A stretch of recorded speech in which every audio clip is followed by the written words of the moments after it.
আসসালামু আলাইকুম বন্ধুরা, সকলে কেমন আছেন? আশা করি সকলে ভালো আছেন। এই তো আর একটি ছোট্ট ভিডিওতে সকলকে স্বাগতম। তো আজকে আপনাদের দেখাবো আমাদের যে বৈশাখ মাসে যে ধান কাটা লাগে, তো সেটা আজকে আপনাদের কাছে শেয়ার করব। দেখতে থাকুন, আশা করি ভালো লাগবে। তো দেখেন, আমি আজকে প্রতিদিনের মতো সকালে নাস্তা বানিয়েছি। ছেলেদের জন্য কেক, দেখেন ছোট ছোট, আর অনেকে এই কেকটা চিনেন। তো আমি কোকো পাউডার দিয়ে, তারপর আমার যে আমি হাঁস পালি, তো ওই হাঁসের ডিম দিয়ে কিন্তু আজকে নাস্তাটা বানাচ্ছি। দেখেন, আর নাস্তাটা খেতেও অনেক মজা হয়েছিল। এই কেকগুলা অনেকে আপনারা বাসায় বানান, অনেকে চিনেন এই কেকগুলা। এই যে দেখেন, ইতিমধ্যে আমার বানানো শেষ। এখন এই যে আমার ছেলেদের দেবো খেতে।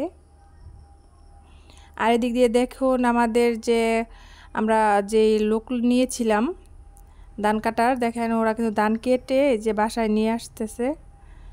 এই যে দেখেন বাসায় নিয়ে আসতেছে। তো সবেমাত্র আনতেছে, তো ও জিজ্ঞেস করতেছে যে ধানটা রাখবে কোন জায়গায়, তো এই জায়গায় রাখবে। আর বন্ধুরা, ওরা হচ্ছে 8 জন, তো ওরা সবাই মিলেই কিন্তু কাজটা করে। ওদের মধ্যে অনেক বন্ধুত্ব থাকে। দেখেন কিছু জন কাটতেছে আর কিছু লোকজন আনতেছে, তো এরকম করেই কিন্তু ওরা কাজটা করে। তো ওরা কিন্তু আমাদের এলাকার না, বিভিন্ন জায়গা থেকে আসে এলাকায়, আমাদের এলাকায় কিংবা অন্য অন্য এলাকাতে যায় ধান কাটার মৌসুমে। তো দেখেন, এই যে এটা হচ্ছে আমাদের কিছুদিন আগে ধান কাটা হয়েছিল, ওটা আপনাদের দেখিয়েছি। তো ইতিমধ্যে আরও একটি ক্ষেত পেকেছে, তো ওইটা থেকেও কিন্তু কাটা হয়েছে ধান। তো দেখেন, এটা তো বেশি একটা ধান হয় নাই। তো আমার ননদ বলতেছে ধান হয় নাই, তো উনি আবার দেখাইতেছে যে দেখেন ধানগুলা কেমন হয়েছে, উপর দিক দিয়ে পেকেছে আর নিচ দিয়ে পাকে নাই। তো ওরাও কিন্তু সবগুলো ধানই কিন্তু বাসায় নিয়ে আসবে, তো ওগুলাই আলাপ করতেছে।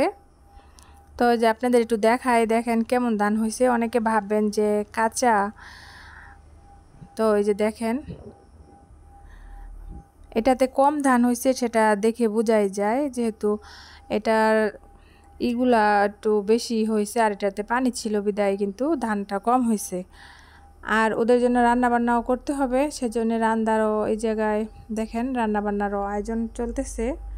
আর এদিক দিয়ে দেখেন এই যে ধান কিন্তু আনা শেষ, আর ওদের কিন্তু ধান বাড়ি দিয়ে ধান দেওয়া শেষ, ফেলে দেওয়া শেষ। তো এর দিক দিয়ে দেখেন কি কি রান্না করা হয়েছে। আলু ভর্তা, তারপর হচ্ছে সাদা ভাত, আর সাথে হচ্ছে আলু ভাজি, সাথে হচ্ছে মাছের ডিম দিয়ে আলু ভাজি করা হয়েছে। আর যে দিক দিয়ে দেখেন মুরগির মাংস রান্না করা হয়েছে। তো মুরগির মাংসটা ওদের দেওয়ার পরে আমার মনে হয়েছিল, তারপর আমি ভিডিওটা করেছি। তো ইতিমধ্যে কিন্তু ওরা খাবার খেতে বসে গেছে। দেখেন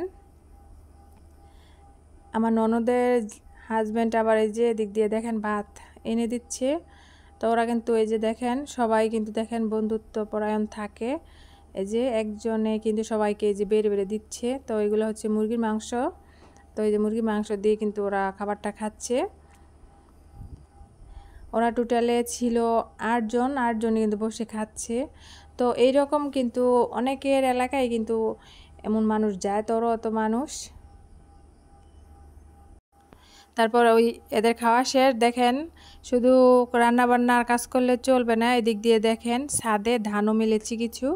তো দেখেন 2 ধরনের ধান কিন্তু দেখেন 2 পাশে মিলে দেওয়া হয়েছে শুকানোর জন্য। তো বন্ধুরা, আজকে এই পর্যন্তই। আজকের সারাদিনের কাজ দেখে আপনাদের কেমন লাগলো মতামত জানাবেন। সকলে ভালো থাকবেন, সুস্থ থাকবেন, আর আমার চ্যানেলটা ভালো লাগলে লাইক কমেন্ট শেয়ার করবেন। আল্লাহ হাফেজ, আসসালামু আলাইকুম।